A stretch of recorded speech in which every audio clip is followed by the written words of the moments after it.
আজকে তোমাদের সাথে শেয়ার করবো মহালয়ার আগের দিনটা আমরা কীভাবে কাটালাম। তো হঠাৎ করে আমাদের প্ল্যানিং হয়েছিল যে মহালয়ার আগের দিন আমরা একটা ছোটোখাটো পিকনিক করব।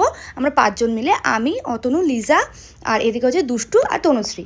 তো আমরা দুষ্টুর বাড়িতেই পিকনিকটা করেছিলাম, কারণ ওর বাড়িটা ফাঁকা থাকে। তো ওখানে পিকনিক করাটাই বেটার হবে, যেহেতু সারা রাতের ব্যাপার আছে। তো এখানে লিজা মাংস ধোয়ার দায়িত্ব ছিল, তারপরে এখানে কাটাকুটির দায়িত্ব আমরা নিয়েছিলাম, আর মেন হেড কুক ছিল হচ্ছে তনুশ্রী। তো এখানে যার যেটা দায়িত্ব সে সেটা একদম ভালোভাবে পালন করেছে। আর এখানে আমি সবার শেষে স্যালাড কাটতে বসেছিলাম। তো তারপরে এই যে হেড কুক চলে এসেছে রান্না করতে। হ্যাঁ, আমাদের মেনু একদম সিম্পল ছিল, স্যালাড, চিকেন আর বন্ধুরা মিলে একসাথে থাকতে বুঝতেই তো পারছো কত রকমের মজা হয়, কত রকমভাবে আনন্দ করা হয়। আর তোমরা তোমাদের মহালয়ার দিনটা কেমনভাবে কাটালে, কে কে পিকনিক করলে, কে কোথায় ঘুরতে গেছো আমাকে কিন্তু কমেন্ট করে জানিও।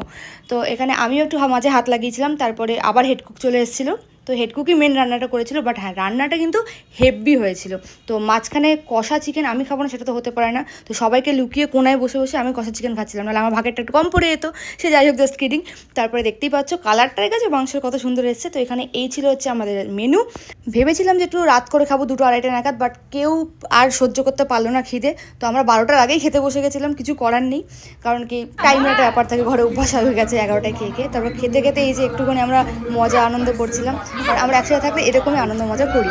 তো কী করবো, রাতে আর টাইম পাস হচ্ছে না, তো 2টো নাগাদ আমরা সবাই মিলে বেরিয়ে পড়েছিলাম হচ্ছে একটু ঘুরতে। তো ফার্স্টে তেল ভরিয়ে নিয়েছিলাম, কারণ তেল না থাকলে তো কোথাও যেতে পারবো না। তারপরে হাইওয়ে ধরে সোজা যাচ্ছিলাম আমরা হচ্ছে রানীগঞ্জের দিকে। তো সারা রাত টাইমটা পাস করতে হবে। তারপরেই ভাইদের সাথে দেখা, তো আমরা সবাই মিলে বসে একটা চায়ের দোকানে আড্ডা মারছিলাম। তারপরে মেন যেখানে আমরা চা খেতে গেছিলাম, রানীগঞ্জের পাঞ্জাবি মোড়ের ওখানে। তো ওইখানে গিয়ে চা খেলাম, আর চা খেয়ে আড্ডা মারতে মারতে আমাদের প্রায় একদম ভোরের আলোয় ফুটে গেছিলো। বুঝতেই পারছো, সবাই মিলে দেখা হয়েছে। তো আড্ডা গল্প তো চলতেই থাকে, পুজোর প্ল্যানিং চলবে, অনেক কিছু চলবে, পুজোর সামনে চলেই এলো। আর তোমরা কে কে রানীগঞ্জ থেকে আমার ভিডিওটা দেখছো, কারা কারা এই দোকানে চা খাও, তো আমাকে কিন্তু কমেন্ট করে জানিও। তারপরে বাড়ি আসার সময় দেখতেই পাচ্ছ ভোরের আলো পুরো ফুটে গেছে, আর চোখে পুরো ঘুমে ভর্তি, আর ভালো লাগছিল না। তো সোজা বাড়ি আসার পথে খুব খিদে পেয়ে গেছিলো, কারণ অনেক আগে খেয়ে নিয়েছিলাম আমরা। তো এখান থেকে পরোটা নিয়েছিলাম, তারপর চলে এলাম বাড়ি। আজকে ব্লগটা